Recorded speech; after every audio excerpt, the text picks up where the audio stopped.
Thanks for watching. Don't forget to like, comment, share and subscribe to Mufti Tariq Masood, famous scholar.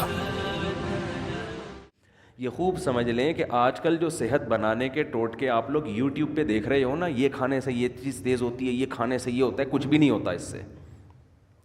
مرو گے کھا کھا کے، مر جاؤ گے. بم دھماکہ جیسے دھماکہ ہوتا ہے نا، ایسے ایک دن مر کے ہلاک ہو جاؤ گے. کھانا صرف اسی کے لیے ٹھیک ہے جو اپنی انرجی کو یوٹیلائز کر رہا ہو، ورنہ یہ جو کھا رہے ہو نا یہ گلے پڑ جائے گا، دنیا میں بھی آخرت میں بھی. مت کھاؤ یوٹیوب پہ دیکھ دیکھ کے کہ نہار میں اتنے بادام کھانے چاہیے تو اتنا پستہ کھانا چاہیے، اخروٹ کھانے سے دماغ تیز ہوتا ہے، اور فلاں چیز کھانے سے، اور گاجر کا حلوہ سے خون بنتا ہے، اور اخروٹ کے حلوے. جو کھا رہے ہو جتنا یہ بھی بہت زیادہ ہے. ایک گلاس صبح دودھ پینے سے یہ فائدہ ہوتا ہے؟ نہیں ہوتا فائدہ بالکل ہی. یہ ان لوگوں کے لیے ہوتا ہے جو دودھ کو پھر یوٹیلائز کریں، انرجی کہیں کھپے تو صحیح. پورا ناشتہ آپ نے کر لیا ڈبل روٹی انڈوں پراٹھوں کے ساتھ، اس کے بعد ایک گلاس دودھ کی جگہ نہیں ہے اس میں، یہ کیلشیم نہیں پیدا کرے گا، یہ بیماریاں پیدا کرے گا. سمجھ میں آ رہی ہے کہ نہیں آ رہی ہے؟ گاجر کا حلوہ خون نہیں بنائے گا، شوگر کا بیمار کرے گا آپ کو. کھویا کھا رہے ہیں یہ بہت زبردست ہے صحت کے لیے. جتنی خوراک ہم کھا رہے ہیں، میں اگر قسم اٹھا کے بولوں تو جھوٹی قسم نہیں ہوگی، یہ چاہے آپ اس میں زیتون پی لیں، یہ زیتون بھی گلے پڑے گا آپ کے. زیتون کی بھی ایک حد تک ہے نا. سب سے پہلی بات تو یہ کہ آپ کر کیا رہے ہیں. میں ایسے طاقتور لوگوں کو جانتا ہوں، ان کی خوراک اتنی تھوڑی ہے کہ آپ کہو گے یار اس تکلف کی آپ کو ضرورت کیا ہے. ٹھیک ہے. تو جیسے خوب ذہن میں رکھیں، انسان کی میں صحت بنتی ہے ورزش کرنے سے، ایکسرسائز کرنے سے. تھوڑا کھائے اچھا کھائے، یا تو جم جا رہا ہو نا، کوئی اتنے ڈنڈ پیل رہا ہو پھر بکرے پھوڑ دے، کوئی مسئلہ نہیں ہے. اتنا زیادہ ایکسرسائز کر رہا ہو جیسے یہ جم والے کر رہے ہوتے ہیں، پھر بکرے کھا لیں، کوئی اپنے خرچے پہ اگر کھا رہے ہیں. لیکن آپ کے لیے بکرے کا گوشت، مچھلی، دودھ، مکھن اور وٹامن ڈی کے لیے اور پتہ نہیں کیا کیا لے رہے ہیں، یہ کوئی اس سے اور مرو گے، صحیح ہے نا، برباد ہو جاؤ گے، اس کا کوئی فائدہ نہیں ہے. تو یہ جب ہے جب آپ کی انرجی استعمال، ورنہ اتنا کھاؤ بس جتنا چل رہے ہو، جتنی انرجی آپ کی استعمال ہو میں اتنا کافی. صبح نہار میں ایک چمچہ شہد لے لیا کافی ہے سارا دن. میرا تو مشورہ یہی ہے، 2 کھجوریں بہت ہیں سارا. کیا کر کیا رہے ہیں؟ آفس میں جا کے بیٹھنا ہے، یہ ایکسرسائز ہو رہی ہے. کمپیوٹر کے نا وہ کی بورڈ پہ بٹن دب رہے ہیں، یہ انگلی کے چلانے کے لیے کیا بکرا چاہیے آپ کو ہے بھائی؟ اس کے لیے آپ کو کیا بکرے کھانے ہیں جو آپ کی ایکسرسائز ہو رہی ہے؟ یہاں سے بیٹھے آپ بس میں یا اپنی گاڑی میں چلے گئے، اس کے لیے اگر ڈرائیور رکھا ہوا ہے تو وہ یہ جو اتنی استعمال ہو رہی تھی نا یہ بھی نہیں ہو رہی. اور اگر خود چلا رہے ہو تو زیادہ سے زیادہ یہ مسل آپ کے تھوڑا سا یوں مڑ گئے تھوڑا سا. اور جو کراچی میں ایک تھوڑا سا آپشن اچھا آپ کے پاس یہ ہے کہ جگہ جگہ کھڈے آئیں گے آپ کے، تو اس سے گاڑی کے جم بھی ان کا بھی زنگ ختم ہوگا، اور آپ بھی تھوڑا سا ریڑھ کی ہڈی پہ تھوڑا سا دباؤ، اچھل کے نیچے گرو گے. بھائی یہ ایکسرسائز ہو رہی ہے، تو اس کے لیے نہ پروٹین کی ضرورت ہے آپ کو، نہ کوئی آپ کو کارب کی ضرورت ہے. اس کے لیے آپ کو روزے رکھنے کی ضرورت ہے. سمجھ رہے ہیں؟ کثرت سے روزے رکھ کے فٹ فاٹ رہیں گے آپ. خیر یہ تو الگ. تو اسی میں یہ بھی ذہن میں جو اہم بات بتانا چاہ رہا تھا میں، کہ دماغ جو ذہین بنتا ہے استعمال کرنے سے بنتا ہے. بادام دوسرے درجے کی چیز ہے. جو آدمی بادام نہ کھائے لیکن دماغ سے سوچتا ہے، اس کا دماغ بادام کھائے بغیر زیادہ تیز ہوگا. دیکھو جو مزدور لوگ ہوتے ہیں، یہ بوریاں اٹھاتے ہیں نا اپنی کمر پہ بڑی بڑی، ان کی کمر مضبوط ہوتی ہے کہ نہیں ہوتی؟ کیا یہ بکرے کھاتے ہیں؟ کیا یہ انڈے پھوڑتے ہیں؟ میں نے تو مزدوروں کی خوراک دیکھی ہے، سادہ سوکھی روٹی پانی کے ساتھ کھا رہے ہوں گے. وجہ کیا ہے کہ کمر وزن اٹھانے میں استعمال ہونے کی وجہ سے ان کی کمر بکرا کھائے بغیر بھی زیادہ مضبوط ہے. اور آپ روزانہ نہار منہ 2 انڈے پھوڑ رہے ہیں، پراٹھے پھوڑ رہے ہیں، پھر ڈائٹ پلان ڈاکٹر نے آپ کو ٹوپی ڈرامے کے کر کے دیا ہوا ہے ڈائٹ پلان نا، کہ آپ یہ کھائیں اور اتنے یہ آپ کی بہترین خوراک ہو گئی. اس کے بعد بھی حال دیکھو. حال تو دیکھو نا ہے کیا, نہ بازو سے وزن اٹھتا ہے نہ کمر سے. آسان مثال بتاتا ہوں, یہ جو گھروں میں ماسیاں کام کرنے آتی ہیں یہ زیادہ پاورفل ہوتی ہیں, یہ ہمارے گھروں کی خواتین زیادہ پاورفل ہوتی ہیں؟ بولو. ماسیاں. خوراک کس کی اچھی ہوتی ہے؟ خوراک تو ہمارے گھر کی خواتین کی بہت زبردست ہوتی ہے. وہ جناب بریڈ بھی ہے اس میں, انڈے بھی ہیں, اور اس میں بریڈ تو خیر کوئی زبردست خوراک نہیں ہے, انڈے بھی ہیں اور مچھلی بھی ہے اور یہ سب کچھ چل رہا ہوتا ہے نارمل گھروں میں.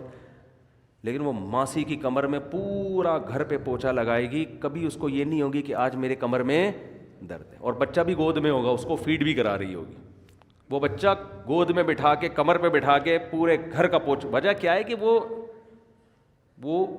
وہ محنت مشقت والے کاموں کی عادی, اس میں پاور زیادہ ہے. تو اسی طرح خوب ذہن میں رکھیں کہ دماغ میں جو ذہانت پیدا ہوتی ہے, دماغ کا زنگ جو ختم ہوتا ہے, وہ بادام کھانے سے نہیں ہوتا, اخروٹ کھانے سے نہیں ہوتا. اس میں سب سے پہلے کیا چیز ہے؟ استعمال. آج بچوں کا دماغ استعمال نہیں ہو رہا, بڑوں کا دماغ استعمال نہیں ہو رہا. پب جی دماغ استعمال نہیں, دماغ کو کند بناتا ہے. سمجھ رہے ہو؟ یہ جو آج کل کھیل کھیلے جا رہے ہیں یہ دماغ کو کند کر دیتے ہیں, بالکل بیکار بنا دیتے ہیں. ڈراموں فلموں سے دماغ تیز نہیں ہوتا اور بیکار ہو جاتا ہے. گانے سننے سے دماغ تیز بولو نہیں ہوتا, بلکہ وہ لذتوں کا عادی ہو جاتا ہے. گانے بجانے, موسیقی اور چرس میں کوئی فرق نہیں ہے,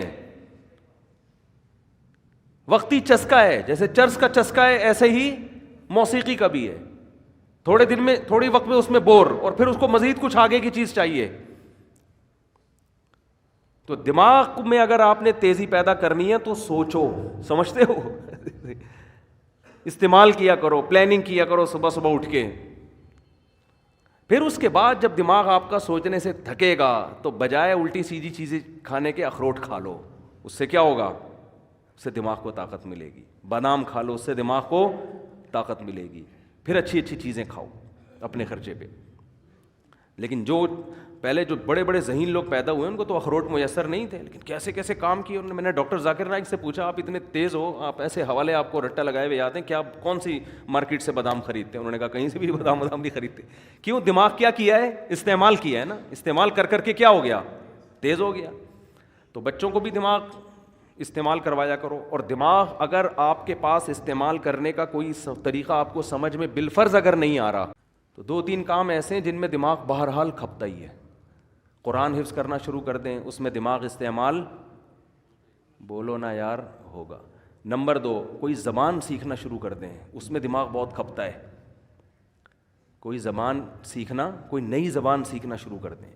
عربی سیکھ لیں, انگریزی سیکھ لیں, جن کو اردو نہیں آتی وہ اردو سیکھ لیں. کوئی بھی زبان جب آپ نئی سیکھنا شروع کرتے ہو تو دماغ بہت آپ کا استعمال ہوتا ہے اس میں. اور یہ خوب سمجھ لیں کہ 40-45 سال کے بعد جو آدمی ایکسرسائز نہیں کرتا بہت تیزی سے بڑھاپے کی طرف جاتا ہے. سمجھ رہے ہیں؟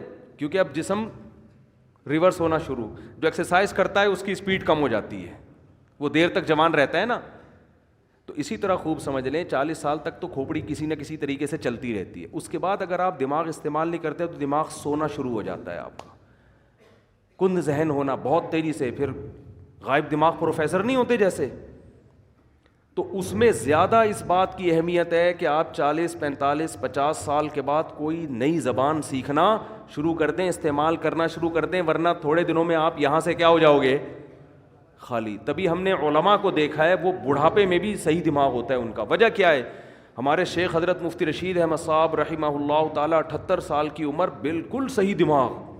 وجہ کیا ہے؟ روزانہ استعمال ہو رہا ہے نا, فقہی مسائل میں غور کر رہے ہیں, دلائل کا تجزیہ کر رہے ہیں, تو وہ تجزیہ کر کر کے مسائل میں غور کر کر کے روزانہ مسائل آ رہے ہیں, ان پہ ریسرچ کا کام ہو رہا ہے, تو ان کا دماغ فٹ فاٹ رہتا ہے بالکل. یہ موضوع سے ہٹ کے ذرا بات آ گئی, لیکن اب ہم دوبارہ موضوع کی طرف آتے ہیں. تو میں عرض یہ کر رہا تھا آپ سے کہ کھوپڑی استعمال کیا کریں, صحیح ہے نا.